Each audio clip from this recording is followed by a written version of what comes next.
Olá, boa noite. O plenário do Supremo retoma julgamento da lei que criou departamentos de execução criminal e de inquérito policial em São Paulo. PEC da anistia. Supremo dá prazo para Câmara e Senado explicarem perdão de multas eleitorais a partidos que descumpriram política de cotas raciais. Justiça de Minas Gerais ultrapassa a meta estabelecida pelo CNJ para julgamento de processos relacionados à infância e juventude. Tribunal Superior do Trabalho promove seminário internacional em comemoração aos 5 anos do Pacto Nacional pela Primeira Infância. Justiça Militar condena coronel por ofensas a comandantes das Forças Armadas.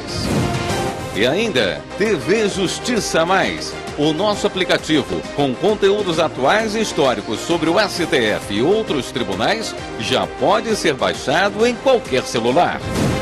O Jornal da Justiça desta quinta-feira, 29 de agosto, começa agora.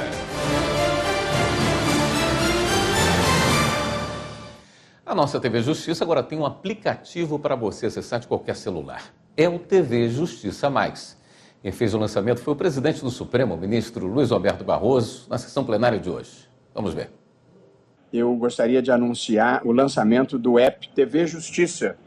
Portanto, estamos aqui totalmente inseridos na modernidade. O app TV Justiça Mais é um serviço de streaming coordenado pelo Supremo Tribunal Federal e operado pela TV Justiça, que é a emissora do Poder Judiciário. E nesse novo produto, todos os tribunais poderão ser contemplados com os seus conteúdos. Portanto, estamos abrindo para todos os tribunais. Atenção, quem não é do ramo, para baixar o app TV Justiça, basta acessar o Apple Store, ou a Apple Store, ou a Play Store no seu celular, e ao abrir o aplicativo, é possível ver alguns destaques que serão constantemente atualizados por novos conteúdos, desde sessões históricas, aulas, programas e documentários, entre outros. Temos ali na sequência as sessões plenárias, jornais, programas e, ao final, os grandes julgamentos. Pelo app, é possível também assistir às sessões do Supremo ou outros conteúdos que estejam passando ao vivo. Já nas sessões plenárias, conseguimos ver as sessões do Supremo em ordem cronológica, das mais recentes para as mais antigas. O app tem todas as sessões desde 2020 e a cada semana ele será alimentado com mais conteúdo com as sessões dos anos anteriores também. Já nos grandes julgamentos, estamos iniciando os trabalhos com 5 julgamentos históricos sobre o porte de maconha, pesquisas com células-tronco embrionárias, proibição do nepotismo, união estável de pessoas do mesmo sexo e lei de imprensa. No canto direito embaixo temos uma lupa na qual é possível colocar o número do processo, o nome do ministro, programa ou tema. Aparecerá uma listagem de vídeos para você encontrar o melhor conteúdo. Nós temos agora no vídeo a DPF 347 do sistema prisional como um exemplo. Essa é a abertura do julgamento. Para finalizar, gostaria de dizer que esse produto é um produto novo que está constantemente sendo alimentado e aperfeiçoado e que quaisquer sugestões de melhoria são bem-vindas. Eu mesmo já encomendei uma melhoria de ter um filtro de busca apenas para as sessões. Então, sugiro que todos vocês baixem e conheçam o nosso app. Ou seja, vai funcionar, foi essa funcionalidade que eu pedi para acrescentar, o sujeito quer ter acesso ao julgamento da DPF 54. Então, vai ter uma aba, ele digita a DPF 54. E aí aparece a seção de julgamento.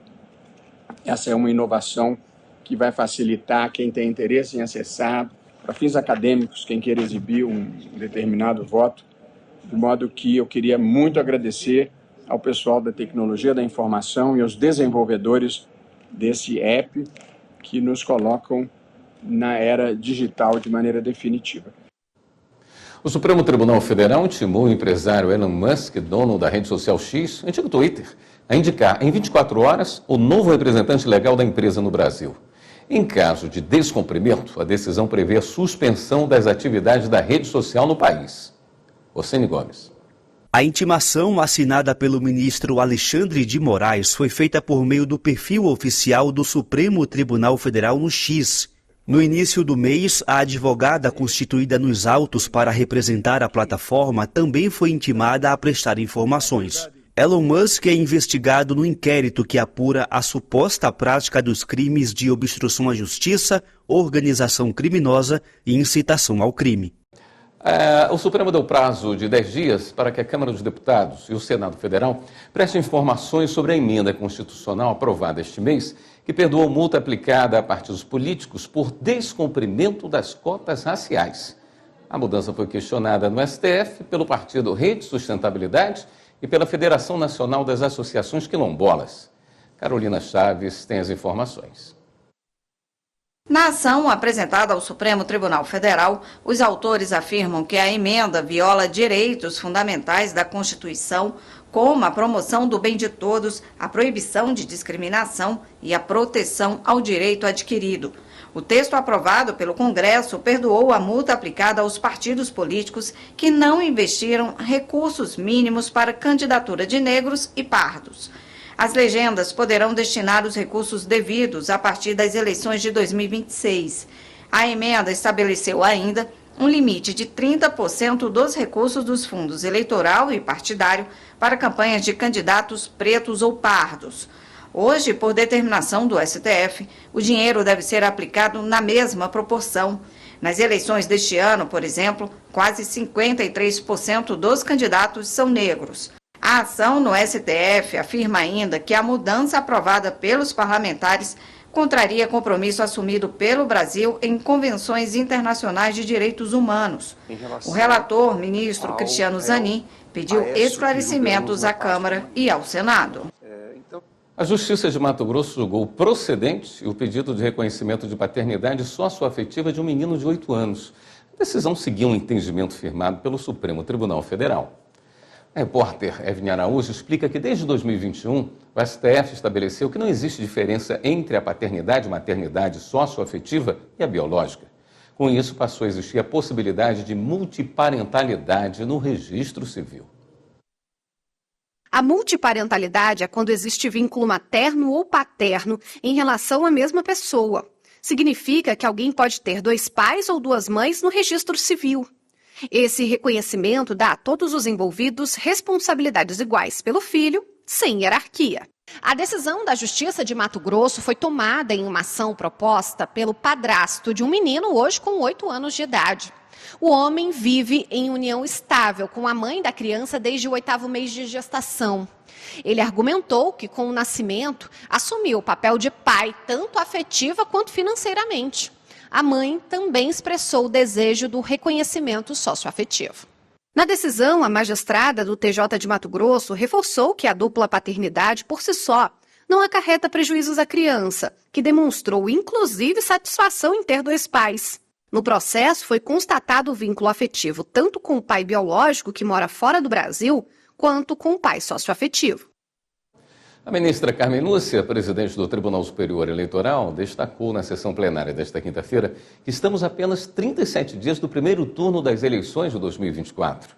A ministra também falou da importância do horário eleitoral gratuito. Segundo ela, a propaganda em rádio e TV é essencial para que os eleitores conheçam as propostas dos candidatos.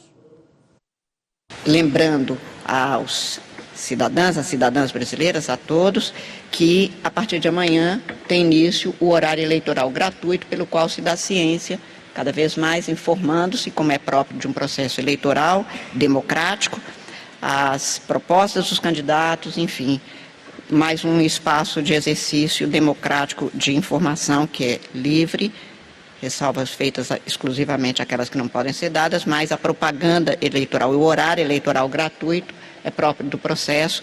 Estamos a 37 dias do primeiro turno das eleições e apenas a lembrança desta data.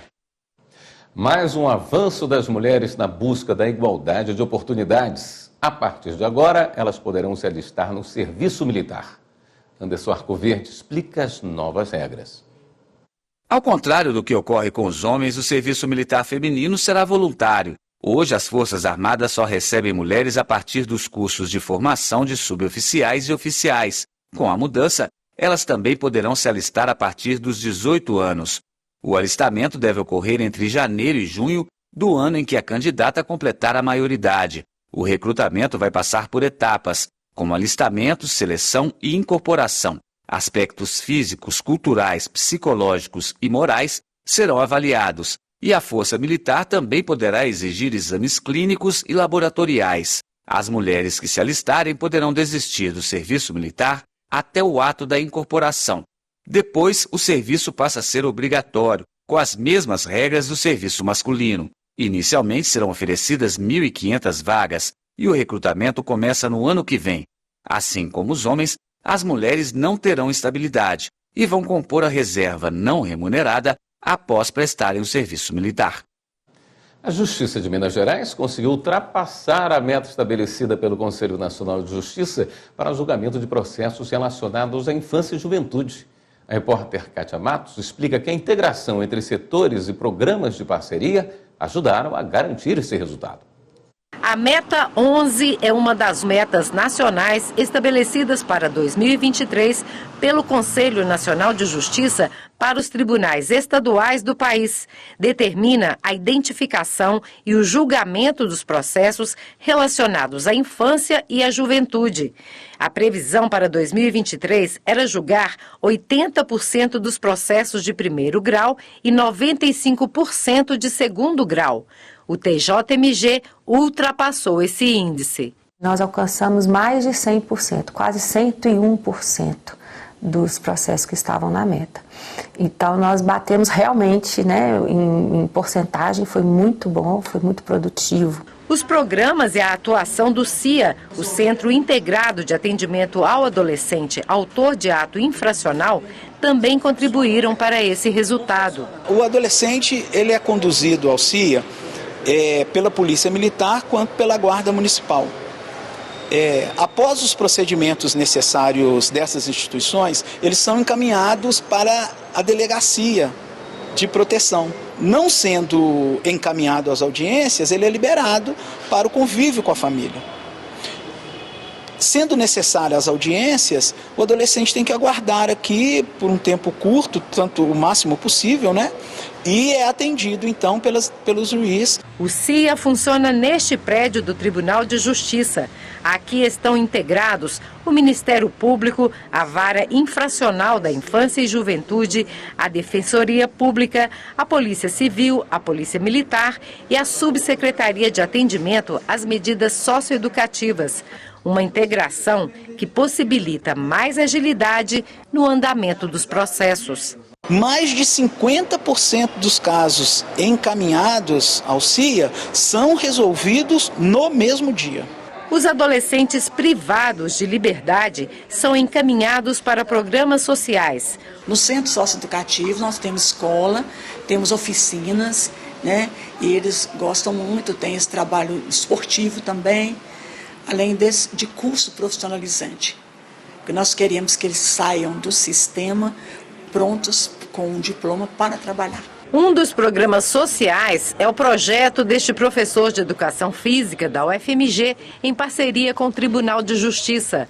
A ideia é incentivar a prática de esportes para os adolescentes internos das unidades socioeducativas. São programas assim que ajudam na ressocialização dos adolescentes. A gente percebe que eles gostam, eles só precisam ter o acesso, se não foi fornecido para eles anteriormente, que eles tenham o acesso agora, o conhecimento das modalidades. Todas as ações, seja na cultura, seja no esporte, seja no trabalho, na educação formal, é sempre um processo, sempre um caminho para a gente conseguir resgatar esses meninos. Estamos no caminho certo, que nossos juízes e juízas de primeira instância estão realmente fazendo o trabalho que devem fazer e se dedicando a esse tema tão importante que é a infância e juventude, e essas crianças e adolescentes que precisam de respostas rápidas, porque são pessoas em formação. Começou hoje na sede do Tribunal Superior do Trabalho o Seminário Internacional Comemorativo dos 5 anos do Pacto Nacional pela Primeira Infância. O evento, que ocorre até amanhã, tem o objetivo de compartilhar conhecimentos e experiências para a implementação do Marco Legal da Primeira Infância. A repórter Samanta Flor tem as informações. Foi ao som de Aquarela de Toquinho que a banda do Colégio Militar Dom Pedro II de Brasília deu início ao evento.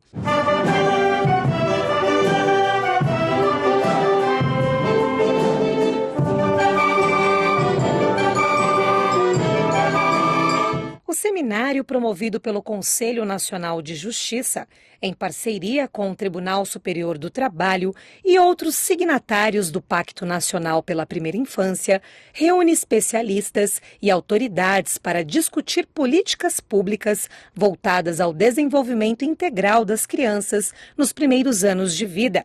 O presidente do Supremo Tribunal Federal e do Conselho Nacional de Justiça, ministro Luiz Roberto Barroso, destacou a distância entre as intenções das leis e a realidade enfrentada por muitas crianças no Brasil. Essa é a razão pela qual nós estamos aqui, essa é a razão pela qual se celebrou o Pacto Nacional pela Primeira Infância, para que nós pudéssemos adotar ações que caminhassem na direção da concretização desse conjunto de direitos constitucionais inscritos no artigo 227 da Constituição Federal, que deve ser a meta de todos nós numa sociedade justa e igualitária como todos nós buscamos. O presidente do Tribunal Superior do Trabalho e do Conselho Superior da Justiça do Trabalho, ministro Lélio Bentes Corrêa, assinalou que a Justiça do Trabalho deve contribuir com o Pacto Nacional em 2 esferas,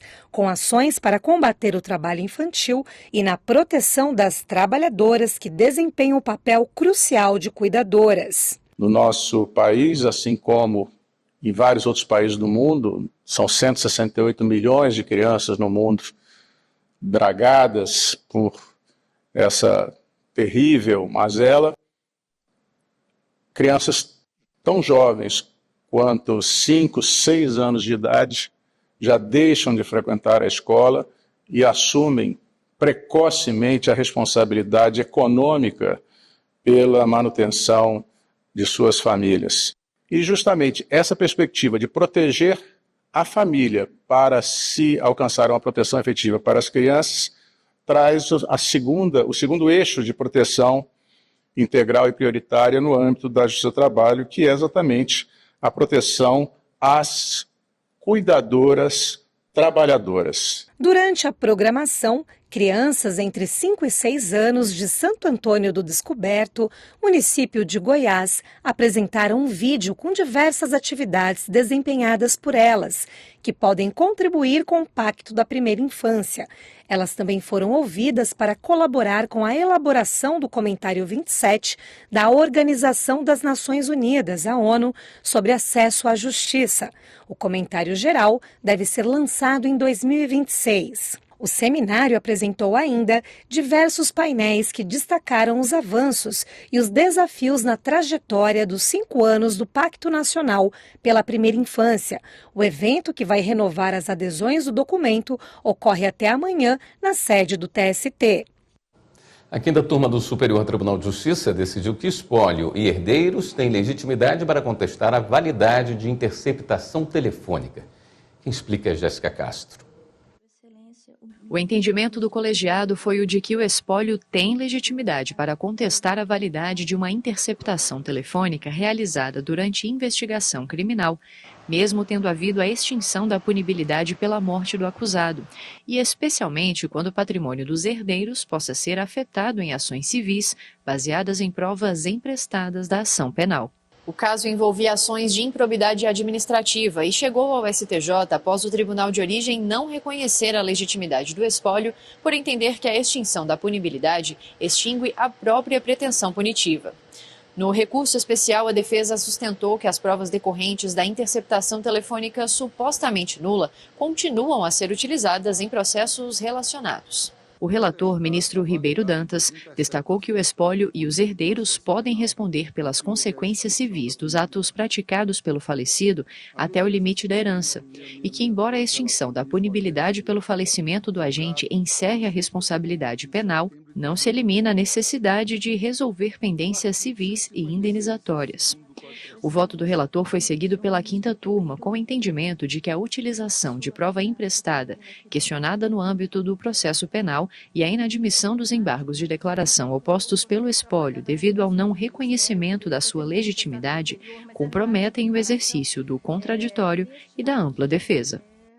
A seguir, Faculdade do Distrito Federal terá que indenizar um ex-aluno pela demora na entrega do diploma de graduação. E tem também as informações sobre a sessão plenária desta quinta-feira no Supremo. Voltamos em instantes.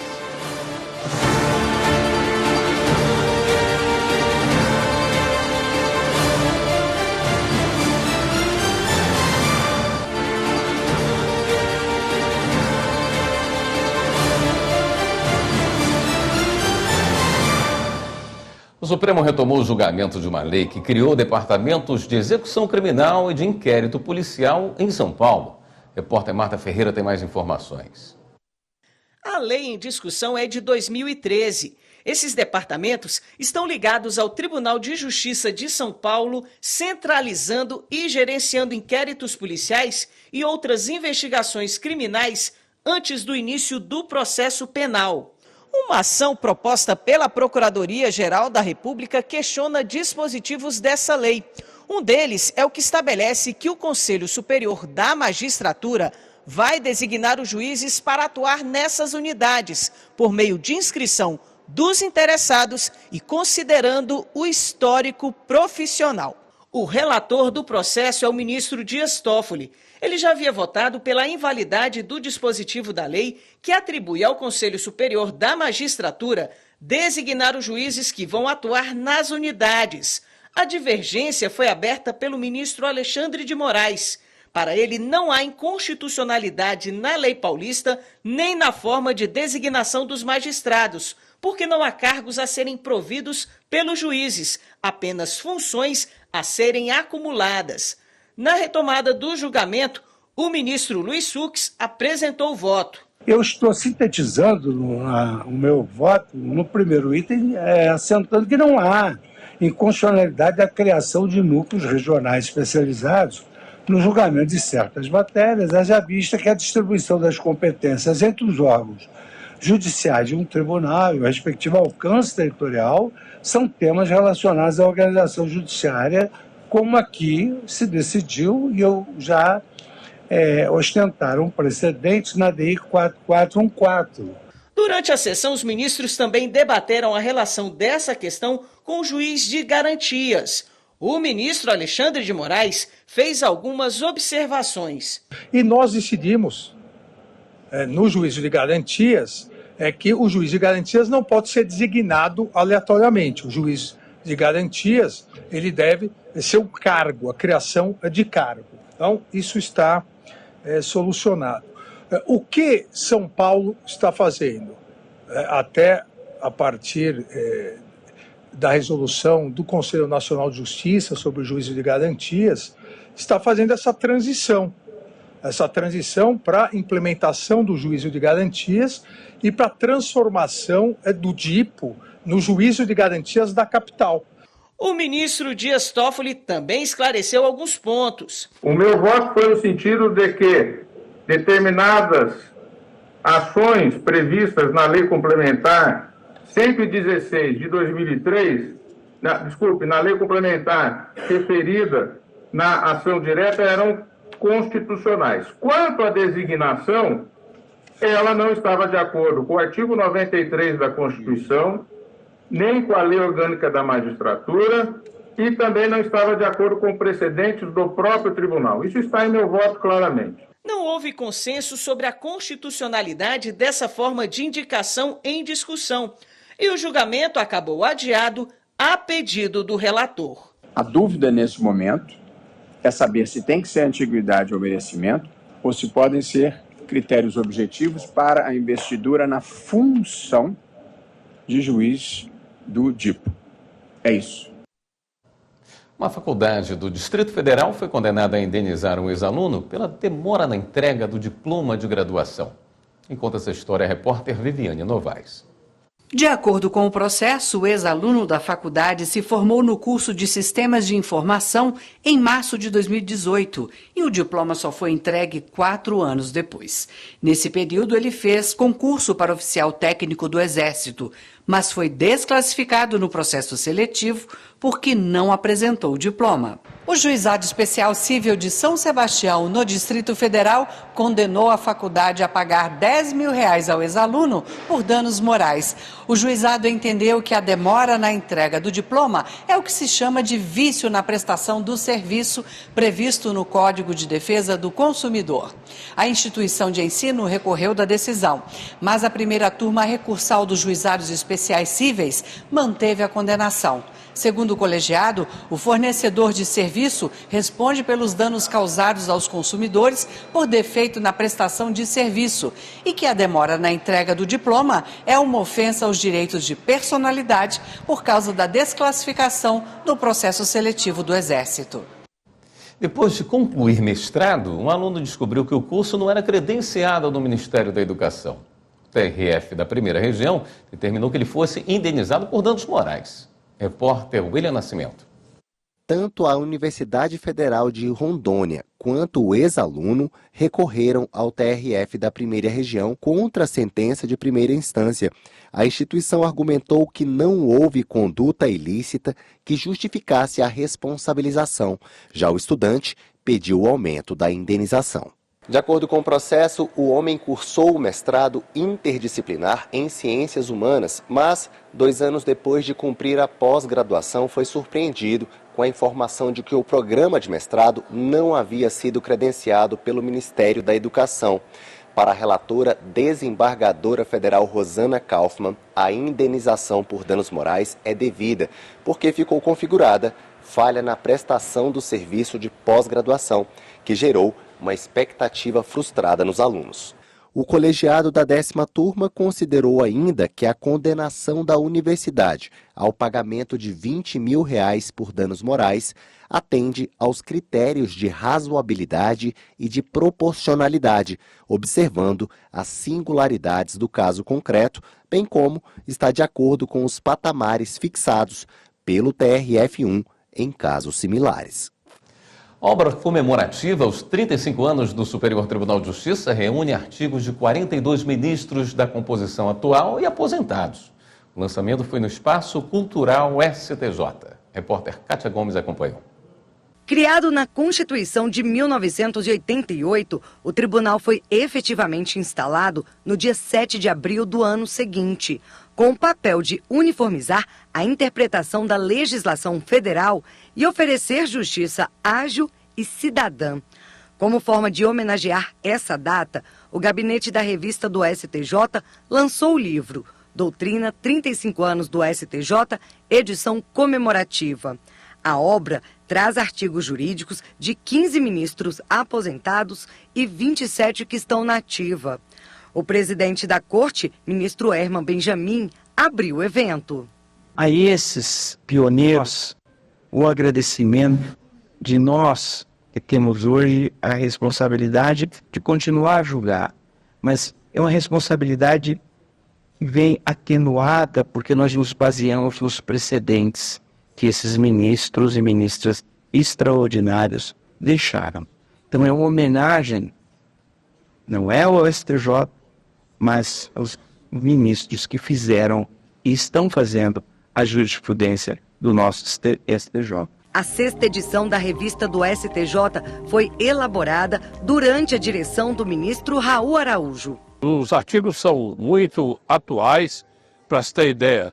Temos artigos sobre inteligência artificial, sobre temas que dizem com o dia a dia dos cidadãos, muito importante, portanto, também temas relevantes quanto ao direito penal e ao direito administrativo. Enfim, cobrimos todas as áreas do Superior Tribunal de Justiça, destacadamente o direito público, o direito privado e o direito criminal. O prefácio foi escrito pela ministra Maria Tereza de Assis Moura. Durante o discurso, ela destacou que a obra convida para uma profunda reflexão sobre temas instigantes e significativos. Esse lançamento é o reconhecimento de um legado que deixamos para as futuras gerações e o testemunho do pensamento jurídico que tem contribuído para a nossa memória institucional. Essa edição comemorativa dos 35 anos é, assim, mais do que o registro de interpretações doutrinárias. É uma forma de preservar a nossa história, fazendo transparecer em toda a sua complexidade a justa humanidade pela qual nos orientamos.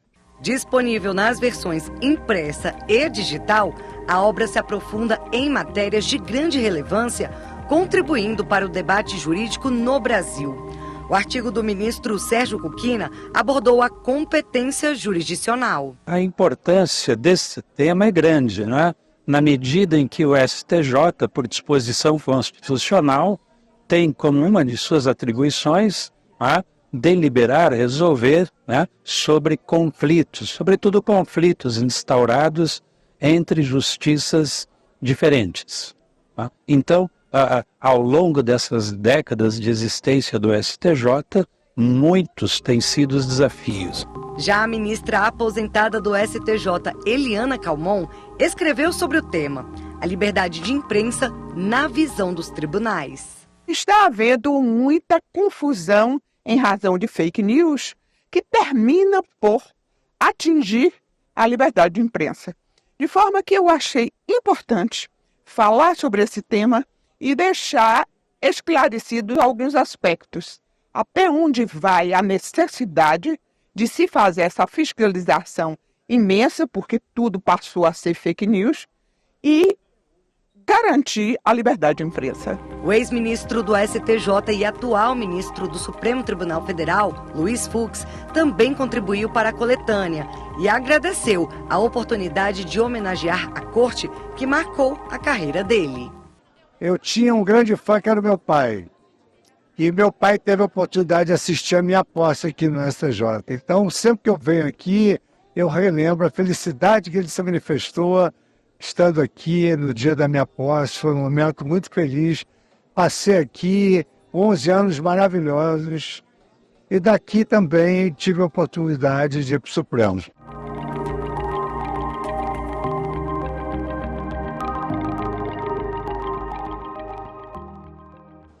No próximo bloco, Justiça Militar condena coronel por ofensas a comandantes das Forças Armadas.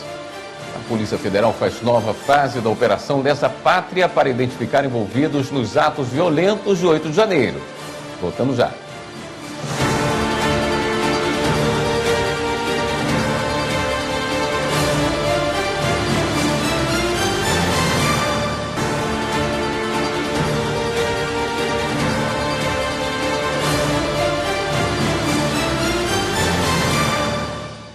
Com autorização do Supremo, a Polícia Federal deflagrou hoje a 29ª fase da Operação Lesa Pátria.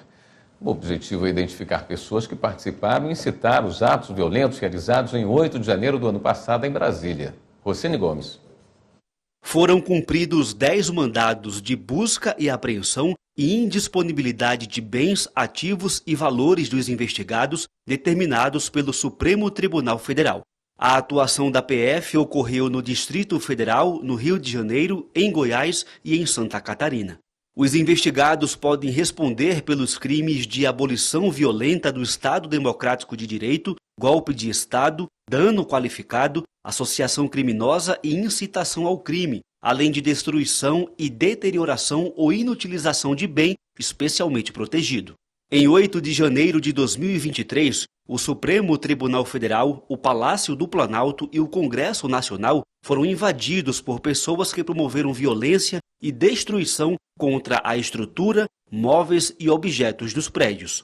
Os danos causados ao patrimônio público podem chegar a 40 milhões de reais. O ex-deputado federal João Pizzolatti foi a júri popular e condenado a 5 anos e 1 mês de prisão por provocar acidente de carro em 2017 após ingerir bebida alcoólica. Repórter Carolina Chaves com as informações. O julgamento, que durou 10 horas, foi no Tribunal do Júri da Comarca de Blumenau, em Santa Catarina. Pisolati foi considerado culpado e recebeu a pena de 4 anos e 8 meses de reclusão por tentativas de homicídio e de homicídio qualificado por perigo comum, além de 6 meses de detenção por embriaguez ao volante. A pena deve ser cumprida em regime inicial semiaberto. De acordo com a denúncia do Ministério Público Catarinense, o ex-deputado federal João Pisolati bateu em 2 carros na rodovia estadual 421 em Blumenau ao invadir a contramão. O carro de uma das vítimas capotou. O motorista ficou preso às ferragens e sofreu queimaduras de 1º e 3º graus. Na época do acidente, Pisolati admitiu estar embriagado. Ele respondia em liberdade após decisão do Superior Tribunal de Justiça substituir a prisão por medidas cautelares, como proibição de mudar de endereço, apresentação periódica na Justiça e internação em clínica de tratamento psiquiátrico e alcoólico.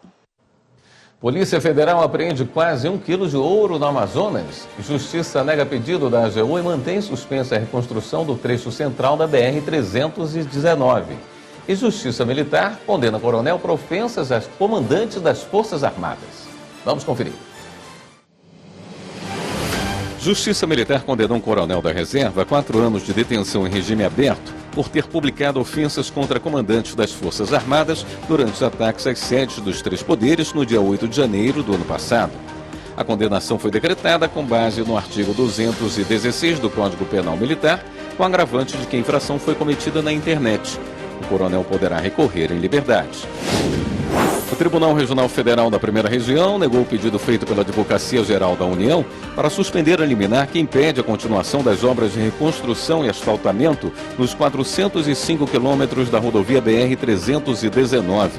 A BR liga Manaus a Porto Velho, em Rondônia, e ao restante do Brasil. Em 2021, o IBAMA concedeu uma licença para a reconstrução do trecho do meio entre os quilômetros 250 e 656. Mas em julho deste ano, a 7ª Vara Ambiental e Agrária do Amazonas derrubou a autorização. A AGU, em nome da União e do Departamento Nacional de Infraestrutura de Transportes, solicitou a suspensão da liminar, sem sucesso. A Polícia Federal apreendeu em agosto quase 1 quilo de ouro nas regiões do Vale do Javari, Japurá, São Gabriel da Cachoeira e Santa Isabel do Rio Negro, no Amazonas. A Operação Ágata é uma parceria da Polícia Federal com outras forças e agências civis e promovida pelo Ministério da Defesa para combater crimes ambientais e transfronteiriços com foco no garimpo e pesca ilegais. Até o momento, a operação apreendeu 22 dragas, 4.875 quilos de mercúrio, 8 rebocadores e 9 antenas de internet utilizados na prática de ilícitos. A origem do ouro será apurada e os investigados podem responder pelos crimes de usurpação de bens da União, associação criminosa e lavagem de dinheiro. Membros do Judiciário e do Ministério Público Federal e do Trabalho deram uma coletiva hoje para divulgar os resultados da Operação Resgate 4. Teve como objetivo retirar trabalhadores de situação análoga à escravidão. A 4ª edição da Operação Resgate envolveu representantes dos Ministérios Públicos Federal e do Trabalho e Emprego, da Defensoria Pública da União e agentes das Polícias Federal e Rodoviária Federal. As ações de fiscalização começaram no dia 1º de agosto e foram concluídas no dia 28, em 15 estados e no Distrito Federal. Ao todo, 593 trabalhadores em condições análogas ao trabalho escravo contemporâneo foram libertados. O número é 11% maior do que o de resgatados em 2023, quando 532 pessoas foram resgatadas. Os estados com maior índice de casos registrados na operação foram Minas Gerais, com 291, São Paulo, com 143 e Pernambuco, com 91. Nosso papel é colocar, de fato, o pé no barro, né? Então, nós entramos nos estabelecimentos, né, e verificamos ali o conjunto de como estão as relações de trabalho, né, e as condições ambientais, né? Parte do que pode compor o trabalho escravo tem a ver com as condições degradantes de trabalho que podem se materializar nas condições de saúde e segurança. As verbas rescisórias de direito dos trabalhadores devem ultrapassar 3,5 milhões de reais. 72% das vítimas trabalhavam no meio rural, 17% na indústria e 11% no setor de comércio e serviços. O crime de trabalho análogo à escravidão está previsto no artigo 149 do Código Penal e prevê pena de 2 a 8 anos de prisão, além de multa. Entre os objetivos do MPF nas fiscalizações está o registro de informações que possam garantir a condenação dos envolvidos na prática do crime. Os crimes, de condição, a redução à condição análoga de escravo, muitas vezes as provas, as pessoas se vão, somem, Então a nossa ideia, a nossa participação é para buscar provas para o processo criminal, para a investigação criminal. A Câmara Criminal do Ministério Público Federal conta com um grupo de apoio ao combate à escravidão contemporânea desde 2012. A unidade auxilia procuradores de todo o país na investigação e na denúncia de casos de trabalho escravo e conta com orçamento reservado para participação contínua nas operações. E o Tribunal Regional do Trabalho da 16ª Região do Maranhão promoveu uma roda de conversa sobre tráfico de pessoas, trabalho forçado e o sistema de justiça. As informações com a Alessandra Castro. A ação faz parte da campanha Coração Azul contra o Tráfico de Pessoas, que tem como lema: liberdade não se compra, dignidade não se vende. A iniciativa do TRT no Maranhão é para conscientizar e combater o tráfico de pessoas e o trabalho forçado, uma realidade ainda presente no país. É importante que as pessoas conheçam essa rede, esse sistema jurídico, interinstitucional, que atua, às vezes, de forma oculta na prevenção, na erradicação, no combate mesmo ao tráfico de pessoas, que no Brasil vem aumentando ao longo dos últimos anos. Segundo a Organização Internacional do Trabalho, a OIT, em todo o mundo, mais de 20 milhões de pessoas são submetidas ao chamado trabalho escravo. A seguir, TST cedia Congresso de Pesquisa Judiciária, Estatística e Ciência de Dados da Justiça do Trabalho. E veja também, no Dia Nacional de Combate ao Fumo, a gente fala sobre os perigos do cigarro eletrônico e qual o melhor tratamento para quem deseja largar o vício. Voltamos já.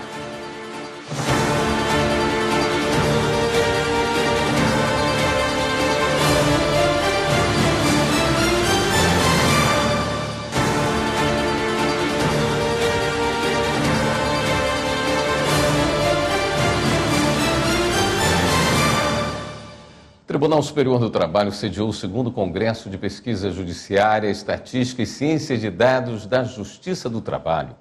O evento em Brasília, durante 3 dias, foi promovido pela Secretaria de Pesquisa Judiciária e Ciência de Dados do TST, em parceria com a Escola Nacional de Formação e Aperfeiçoamento de Magistrados do Trabalho, a ENAMAT, e com o Conselho Superior da Justiça do Trabalho, o CSJT. A maior parte dos profissionais que procura a Justiça do Trabalho tem até 29 anos, trabalha na área de serviços e como vendedores e tem o ensino médio completo. Os dados preliminares são do Instituto de Pesquisa Econômica Aplicada, o IPEA, e foram apresentados durante o 2º Congresso de Pesquisa Judiciária, Estatística e Ciência de Dados da Justiça do Trabalho.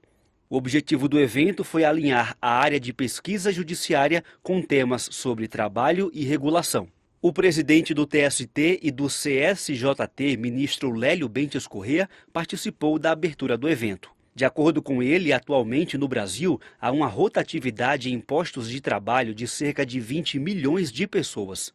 Nesse cenário, a pesquisa judiciária e a ciência de dados são fundamentais ao possibilitar que a tomada de decisões baseie-se em evidências, o que suscita e favorece o fortalecimento da justiça do trabalho, revelando à sociedade que nossa atuação, tanto no âmbito da prestação jurisdicional como da gestão administrativa, não decorre de posicionamentos pessoais ou achismos infundados, e sim está calcada no estudo científico e na preservação da finalidade constitucional atribuída à Justiça do Trabalho, que é a pacificação do conflito social com a proteção dos direitos fundamentais assegurados a todos os trabalhadores e trabalhadoras. A ministra Kátia Arruda, que coordena o Comitê de Governança de Gestão de Pesquisa Judiciária e Ciência de Dados da Justiça do Trabalho, ressaltou que a produção do conhecimento baseada em evidências é fundamental para a defesa da justiça trabalhista. Vivemos em um momento histórico de profundas transformações no capitalismo, onde o mundo do trabalho se reconfigura de maneira expressa, de maneira acelerada e quase sempre de maneira desigual. Para enfrentar esses desafios, precisamos não apenas reafirmar compromissos, mas reafirmar o nosso compromisso com a justiça, fundamentando nossas ações em dados concretos, em pesquisas científicas rigorosas. Na avaliação da professora associada de Direito do Trabalho da Universidade Federal de Minas Gerais, Daniela Muradas, os números que mostram um aumento na quantidade de ações trabalhistas devem ser interpretados também por um viés positivo de alcance ao sistema judiciário. À medida em que você não tem outros mecanismos de correção, especialmente no caso da Justiça do Trabalho, de aplicação da legislação do trabalho, acesso à justiça significa a efetividade de um quadro, de um sistema legal de regulação do trabalho. O diretor da Escola Nacional de Formação e Aperfeiçoamento de Magistrados do Trabalho, ENAMAT, ministro Maurício Godinho Delgado, destacou que a produção e disponibilidade de dados hoje é maior do que há cerca de 4 décadas e que o judiciário tem que se integrar ao universo da pesquisa científica. Esses estudos científicos, objetivos, com dados, com reflexões, ouvindo a universidade, os intelectuais que fazem da pesquisa o seu dia a dia e as demais pessoas que podem trazer essa contribuição, é o que vai nos permitir a efetivamente renovar a nossa interpretação do direito, dar consequência aos comandos constitucionais na sua adequada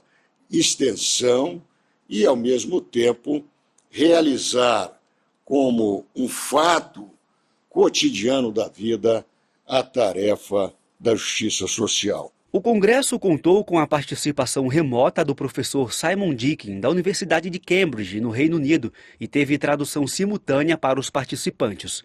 Ele destacou que a inteligência artificial auxilia na produção de dados, mas depende da ação humana para a construção das informações. O mesmo entendimento foi compartilhado pelo técnico de planejamento e pesquisa do IPEA, Alexandre dos Santos Cunha. Ele frisou que a produção de dados de qualidade depende das informações compiladas pelo trabalho humano. A tarefa de produzir dado é uma tarefa que precisa ser liderada por alguém. Alguém precisa, a partir desse registro administrativo que os processos judiciais deixam nos sistemas informatizados, extrair as informações que vão constituir as bases de dados. Esse é um trabalho manual, humano, mesmo que com o uso de instrumentos que a ciência de dados hoje disponibiliza e que simplificam essa tarefa. Essa é uma tarefa que tem que ser comandada por humanos. Hoje, 29 de agosto, é o Dia Nacional de Combate ao Fumo. A equipe do Tribunal de Justiça de Mato Grosso fez uma reportagem especial que aborda os malefícios do cigarro eletrônico e qual o melhor tratamento para quem deseja largar o vício. Acompanhe na reportagem de Laura Meirelles. Recentemente, a morte de um dentista em Cuiabá acendeu um alerta sobre o uso dos cigarros eletrônicos, conhecidos como vapes. O homem de apenas 29 anos faleceu em decorrência de uma pneumonia agravada pelo uso deste tipo de dispositivo eletrônico de fumo. Infelizmente, este não é um caso isolado. Entre 2019 e 2020, foram registrados nos Estados Unidos quase 3.000 internações e 68 mortes por EVALI, sigla em inglês para doenças pulmonares associadas ao uso de cigarros eletrônicos. Embora a comercialização seja proibida no Brasil, esses dispositivos são facilmente encontrados e focam no público mais jovem. Além de nicotina, os vapes possuem várias substâncias tóxicas e cancerígenas, como glicerol, propilenoglicol, formaldeído e acetona. Além disso, os níveis de nicotina presentes nesses dispositivos são de 3 a 6 vezes maiores que os contidos no cigarro convencional. A nicotina ela faz com que o cérebro produza mais dopamina, que o neurotransmissor da dopamina ele é o quê? É o que promove a sensação de prazer e recompensa. Então, é aí que a pessoa, quanto mais ela fuma, mais ela sente um bem-estar. Aí, como consequência, aquele problema todos que o próprio cigarro causa, né? São cânceres na via respiratória toda, né? Entendeu? Até os pulmões e impregnando artérias e veias, né? Toda pessoa infartada, você vai lá no histórico dele, fumante. Segundo a Organização Mundial de Saúde, o tabagismo é um problema de saúde pública e a principal causa evitável de morte no mundo, sendo responsável por quase 5 milhões de óbitos a cada ano. Parar de fumar não é fácil. Seja vape ou cigarro convencional, é preciso ter muita força de vontade para resistir à nicotina. Um dos tratamentos que dão resultado é a terapia cognitivo-comportamental. Na abordagem cognitivo-comportamental, a gente acompanha a pessoa assim diariamente. Ela tem que ir preenchendo um formulário para ela perceber quais são os gatilhos que fazem com que ela tenha aquele desejo. E a fissura, por exemplo, a pessoa fica um tempo, ela vai aguentando, né? A gente fala, vai até chegar o momento da fissura. E uma questão da fissura é que se a pessoa ficar até 1 hora, se ela consegue, a fissura ela passa em 1 hora. Tem aquele pico e em 1 hora passa a fissura. Então a gente tem que estar trabalhando com ela para ela sempre conseguir vencer esse pico, né, da fissura, para ir mantendo. E a gente vai substituindo os hábitos. E para começar uma nova vida sem nicotina, é preciso usar e abusar dos benefícios da alimentação saudável e do exercício físico. Esta edição do Jornal da Justiça fica por aqui. Uma ótima noite para você. Até amanhã.